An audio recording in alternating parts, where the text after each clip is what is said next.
ನಮಸ್ಕಾರ, ನಾನು ನಿಮ್ಮ ನೇಚರ್.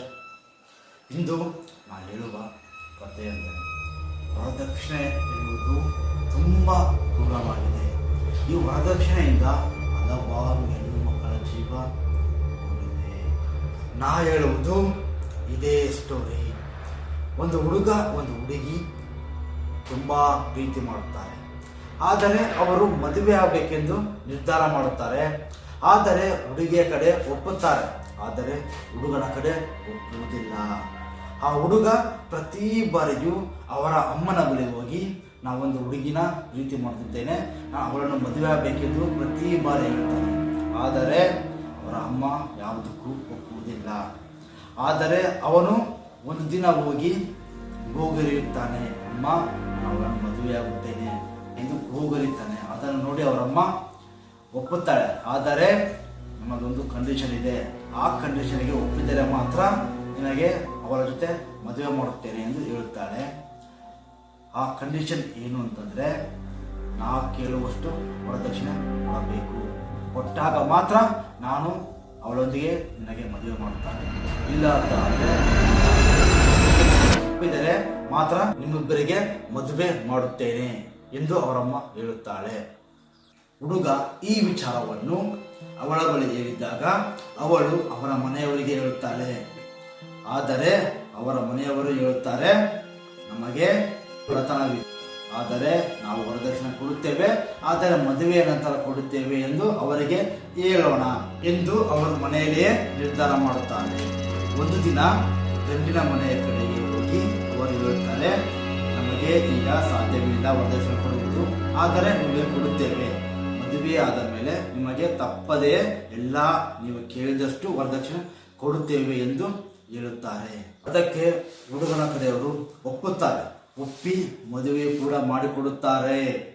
ಮದುವೆ ಆದ ಮರುದಿನವೇ ಅವರ ಪ್ರಸ್ತುತ ವೇಳೆ ಹುಡುಗನ ತಾಯಿ ಅವಳನ್ನು ವರದಕ್ಷಿಣೆ ಕೇಳುತ್ತಾಳೆ. ಇವತ್ತು ನೀನು ವರದಕ್ಷಿಣೆ ಕೊಟ್ಟರೆ ಮಾತ್ರ ಈ ಮನೆಯಲ್ಲಿ ನಿನಗೆ ಜಾಗ, ಇಲ್ಲವಾದರೆ ಹಿಂದೆ ಮನೆ ಬಿಟ್ಟು ಹೋಗು. ವರದಕ್ಷಿಣೆ ಕೊಟ್ಟರೆ ಮಾತ್ರ ನೀನು ಇಲ್ಲೇ ಇರು, ಇಲ್ಲವಾದರೆ ಹೋಗು ಎಂದು ಹುಡುಗನ ತಾಯಿ ಹೇಳುತ್ತಾಳೆ. ವರದಕ್ಷಿಣೆ ಕೇಳುವುದೇ ಒಂದೇ ಅಲ್ಲ, ಅವಳಿಗೆ ವಿಚಿತ್ರವಾಗಿ ಹಿಂಸೆ ಕೊಡುತ್ತಾಳೆ. ಸೀಮೆನೆ ಸುರಿಯುತ್ತಾಳೆ, ಹೊಡೆಯುತ್ತಾಳೆ, ಬೆಂಕಿ ಹಚ್ಚಲು ಹೋಗುತ್ತಾಳೆ.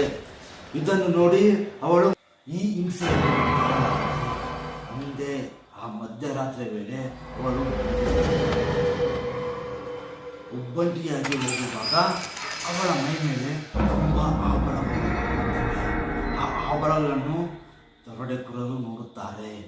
ನೋಡಿದ ತಕ್ಷಣವೇ ದರೋಡೆಕೋರರು ಅವಳ ಮೇಲೆ ಅಟ್ಯಾಕ್ ಮಾಡುತ್ತಾರೆ. ಅಟ್ಯಾಕ್ ಮಾಡಿ ಅವಳ ಮೈ ಮೇಲೆ ಇರುವ ಎಲ್ಲ ಆಭರಣಗಳನ್ನು ಕಿತ್ತುಕೊಳ್ಳುತ್ತಾರೆ. ಕಿತ್ತುಕೊಂಡ ಮರುಕ್ಷಣವೇ ಇವಳನ್ನು ಜೀವಂತವಾಗಿ ಬಿಟ್ಟರೆ ನಮಗೆ ಅಪಾಯ ಎಂದುಕೊಂಡು ಅವಳನ್ನು ಸಾಯಿಸುತ್ತಾರೆ.